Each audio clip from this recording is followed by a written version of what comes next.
பாருங்க. செம்பருதி, செம்மை கூட்டல் பருதி. இந்த செம்மை அப்படிங்கிறது பண்புல வரக்கூடியது. அப்ப வந்து நீங்க இந்த பண்பு தொகை இந்த மாதிரி விஷயங்களுக்கு இதை வந்து நீங்க பயன்படுத்திக்கலாம்.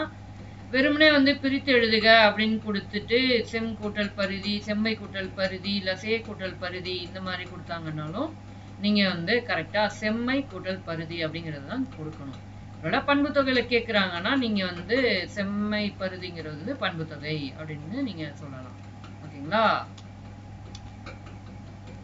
வானம் எல்லாம், வானம் கூட்டல் எல்லாம். ஆல்ரெடி இது வந்து கீழே வகுப்புகள்ல நம்ம பார்த்துருக்கோம். வானம் எல்லாம், வானம் கூட்டல் எல்லாம்.